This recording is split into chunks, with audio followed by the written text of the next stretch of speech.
All right, so today we're going to tackle a huge puzzle, and it's one that affects pretty much every piece of tech you own. We're talking about the AI efficiency puzzle. How in the world do you run something with the power of a supercomputer on a tiny little chip? Let's get into it. You know, it all boils down to this one question that you've probably asked yourself. We use these incredibly powerful AI models all the time through the cloud, but why can't the really big ones, the ones that create stunning art or write poetry, why can't they just run right here on your phone? What's really stopping them? So here's how we're going to break it all down.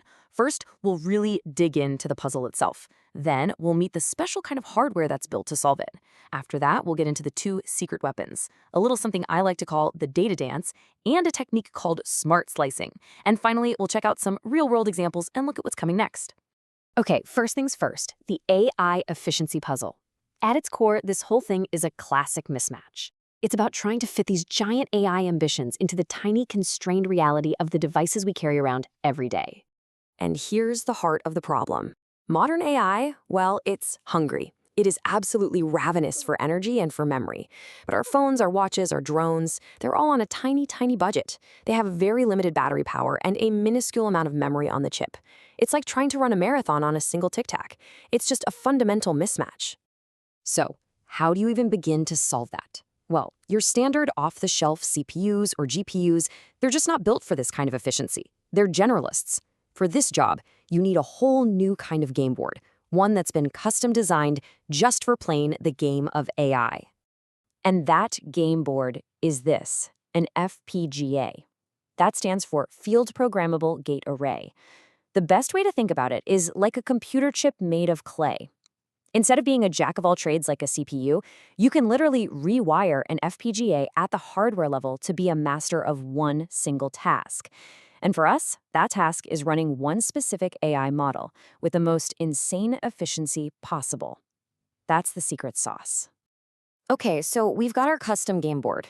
Now what? Well, now we need the choreography. The single most important part of the entire plan is figuring out exactly how data is going to move around on that chip.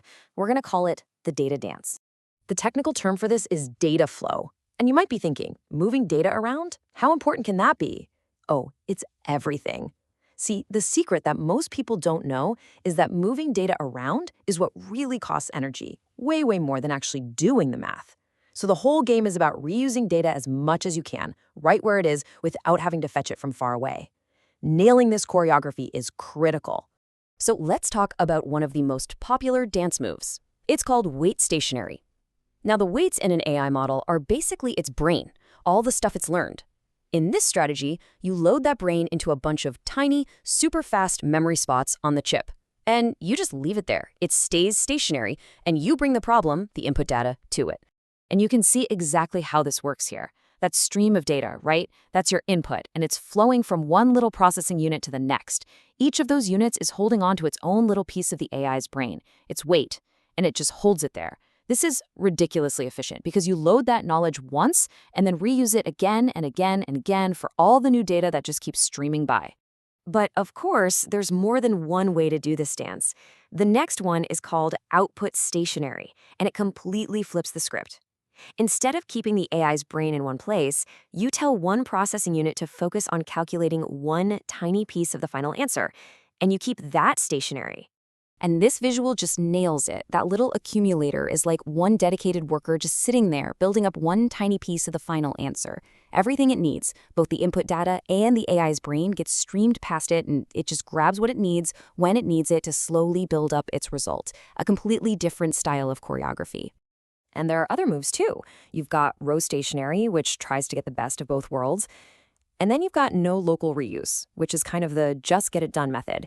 It forgets all this fancy local reuse stuff and just grabs everything it needs from one big central memory bank every single time. Simple to design, sure, but it's like creating a massive data traffic jam on the chip. Okay, so this begs a pretty big question, right? You've got all these different dance styles. How on earth does an engineer pick the absolute best one for their specific AI model before they've actually built the chip? You can't just guess and hope it works. Well, that's where these amazing simulators come in. Tools like Maestro and Time Loop basically let engineers run a full-on dress rehearsal in software. They can plug in their chip design, their AI model, and these tools will simulate all the different data flow strategies. They'll spit out exact predictions for energy use, speed, bottlenecks, everything you need to know before you commit to silicon. And this is why that simulation is so unbelievably important. For the exact same AI job, researchers found a staggering 11 times difference in energy consumption between the best and the worst data flow.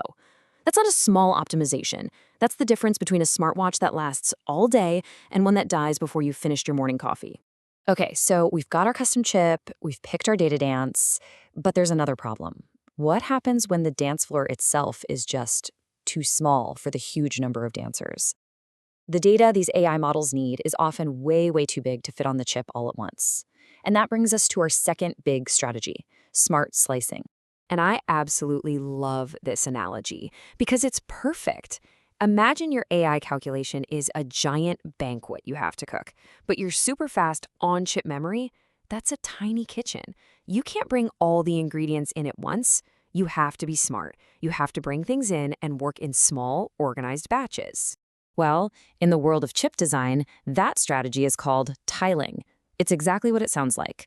You take the enormous chunks of data that the AI model needs, and you slice them up into these smaller, more manageable, kitchen-sized chunks that we call tiles. These tiles are just small enough to fit into the chip's fast memory, where the real work, the real computation, can happen super efficiently. But wait, there's a catch. Every time you have to go get a new batch of ingredients from the main pantry, the slow off-chip memory, it takes time. And during that time, your chef, the processor, is just standing around doing nothing. And that's a disaster for efficiency. The solution is this really elegant trick called double buffering. While the chef is busy cooking using the ingredients in buffer A, you have a helper who's already in the pantry grabbing the next batch and putting it into buffer B. The second the chef is done, they instantly swap. The processor never has to wait. The fetch time is completely hidden, and the kitchen stays running at full tilt. All right, so we've got the theory down, custom chips, the data dance, and smart slicing. Let's see how this stuff actually plays out in the real world and what kind of results engineers are getting. So this table shows a few different real-world accelerators that put these ideas into practice. So take a look at something like Fin. It uses that wait stationary strategy we talked about to do really simple but really fast AI.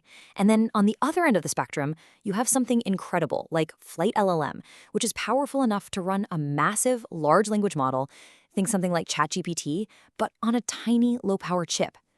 Each one of these is a different solution to the puzzle, a different mix of data flowing tiling to achieve some seriously impressive performance.